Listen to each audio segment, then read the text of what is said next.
Hi everybody, it's 314 Reactor here, and today we're looking at the Havok Physics 25th Anniversary Tech Demo, which runs on Unreal Engine 5.6. Now, I'm really excited about this because it has some incredible physics in it. Of course, the Havok Physics engine behind games like Half-Life 2 and even Halo 2, I believe, had Havok Physics in it. So now it's been integrated with Unreal Engine 5.6, and we're notching it up to Ultra. You can see there's some basic controls here, like jumping, crouching, and camera changes. Nothing too special, just enough for you to be able to interact with the environment. And up here we have the stats showing as well, which will show us the CPU and GPU usage. Of course, I say it's been in games like Halo and Half-Life, but it's been in much more modern games as well. As you can see, it's got the current resolution of 1536 by 864. I'm guessing that's just to keep it performant, slightly below 1920 by 1080.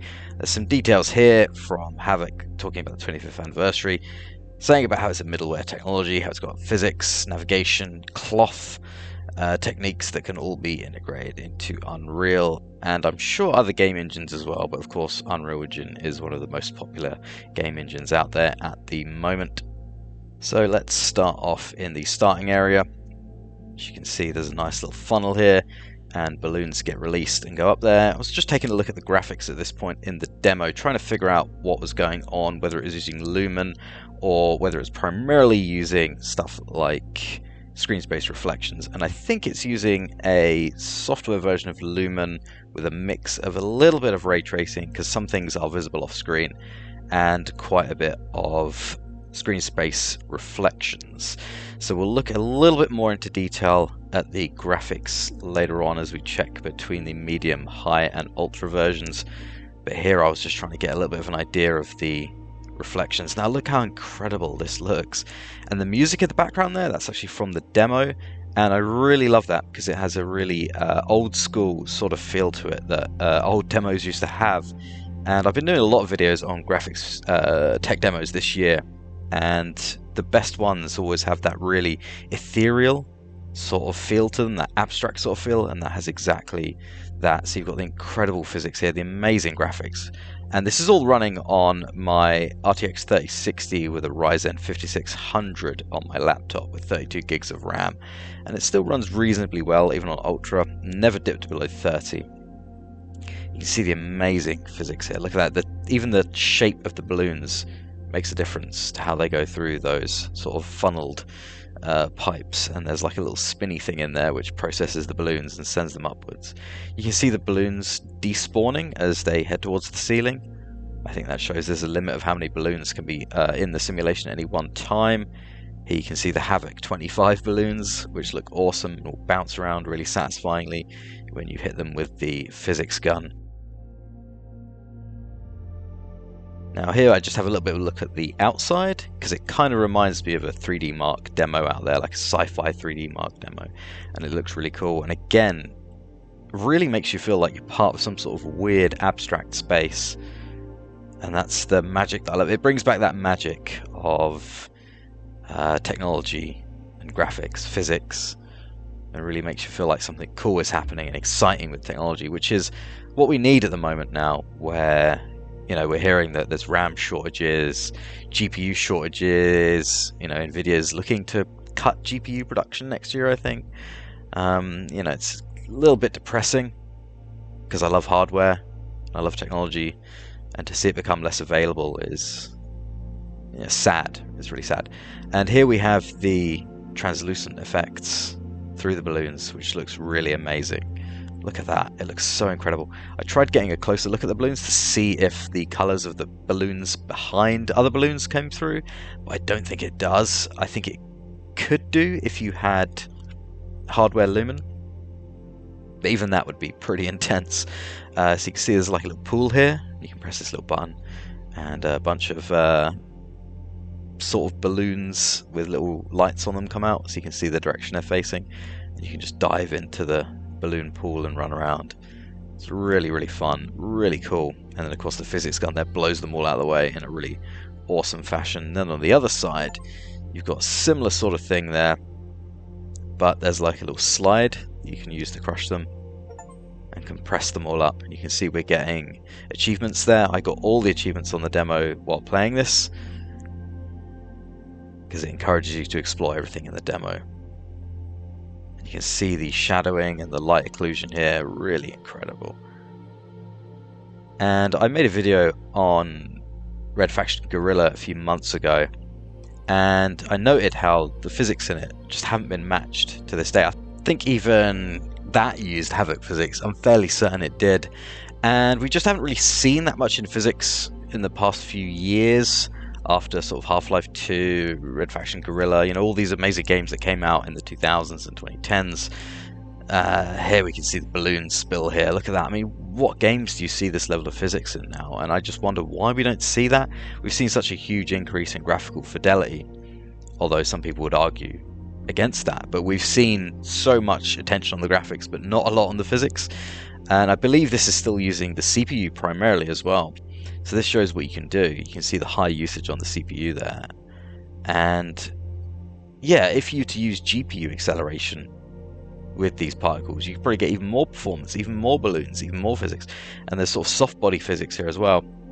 And yeah, it just makes me wonder why we don't implement this more in games as new games are coming out. It's very, very strange to me.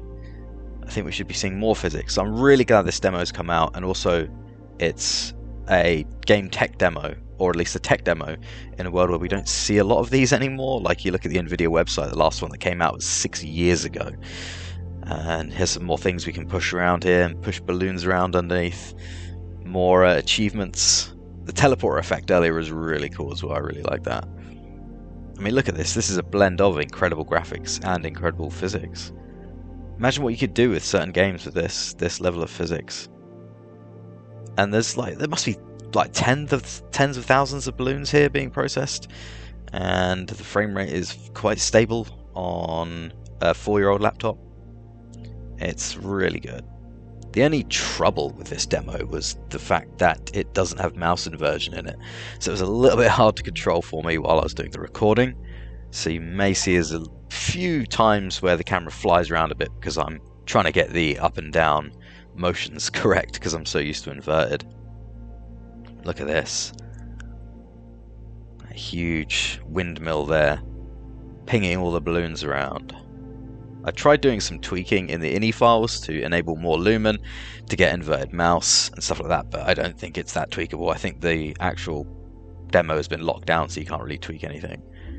I'd love to be able to increase the amount of balloons and just see how far you could go until the whole thing crashes. Look at that, look at all the lighting. So cool. And again, we hit another large soft body balloon there. You can see from the occluded side where there's not much sunlight getting through. Really beautiful as well.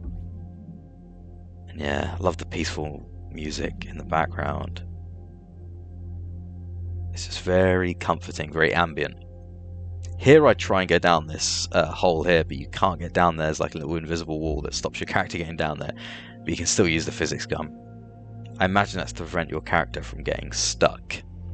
So here I'm knocking it down to medium graphics settings, and you can see the frame rate jumps to over 100, and you can see there's quite a lot less detail in the reflections and stuff. There's still some screen space, there's just a lot less detail in them. Like, I don't think there's any, or at least not so many real-time reflections in the screen space.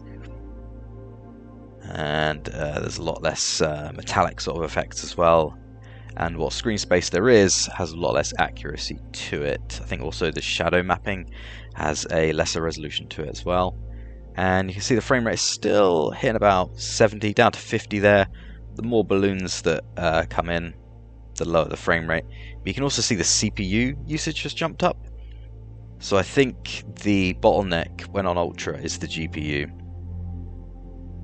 And you can still see there's translucency effects even on medium as well. So it still looks really good. And then if we go up to high, you can see it looks really, really good. Again, adds in a lot more reflections. Not quite as high fidelity as Ultra, obviously, but it has a lot of the same effects. Again, quite a lot of screen space. It has a lot of the more movement reflections in the balloons and stuff. I think even some off-screen reflections. And we're still getting a frame rate of about 50 to 70.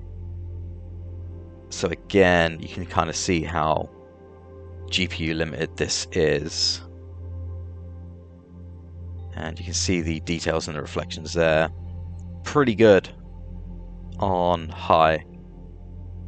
I think on ultra it just notches them up just a little bit further. And you can see there on medium, I think there's just cube maps in the balloons there. And then when we go to ultra, you can really see the extra detail in the reflections there, including the windmill reflecting off screen, which I believe means there is some sort of ray tracing going on there. And it would probably run quite a bit better for you to put hardware lumen on. Yeah, you can still see there's some screen space going on there. And the frame rate's down to 40. So I think the GPU is having to handle the rendering of all those balloons, which is causing it to be the bottleneck. And of course you can see there's lower CPU there because the CPU isn't being demanded as much, because the GPU is having a bit of a struggle, which is fascinating to see. Look how incredible that looks. All the shadowing, the global illumination, the translucency. I think there's subsurface scattering going on there as well through the balloons.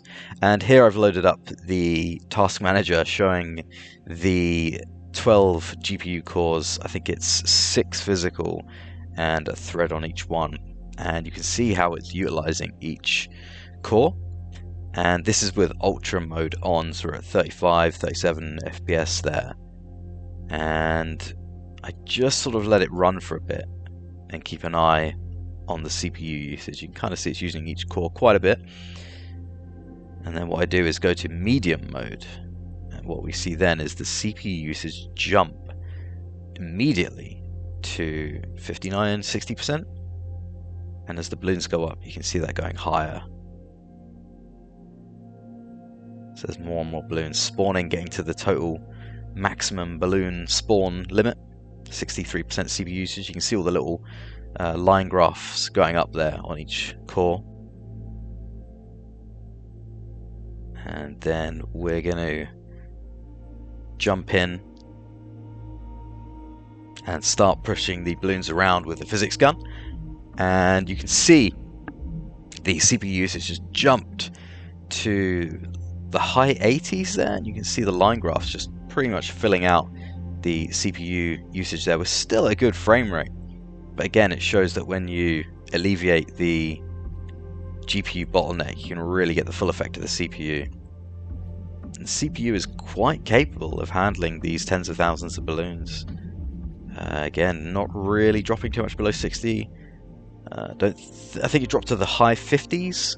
And then we're back to ultra, where you can see the frame rate dropping to 40 and the CPU usage dropping right down to about 40 to 50% as well. So it's really fascinating to see that different usage of the CPU there. And again, this is like what, 4.5-year-old CPU on a laptop, and it's handling those tens of thousands of balloons pretty well. It's just the software lumen and all the different shader effects on the balloons that are causing the GPU to really be quite impacted by that. And there we go, that is the 25th anniversary of Havok Balloons Tech Demo on Unreal Engine 5.6. Really amazing demo, very relaxing music, has that amazing future tech feel to it. It feels like a tech demo from the late 90s, but with 2025 technology, which is exactly what I want. I'd love to see more tech demos like this. So leave a like if you like the video, leave a comment, let me know what you think, subscribe, hit the little bell, really helps the channel. There's a new video every week on tech and video games. I hope everyone's staying safe, and I will see you in the next video.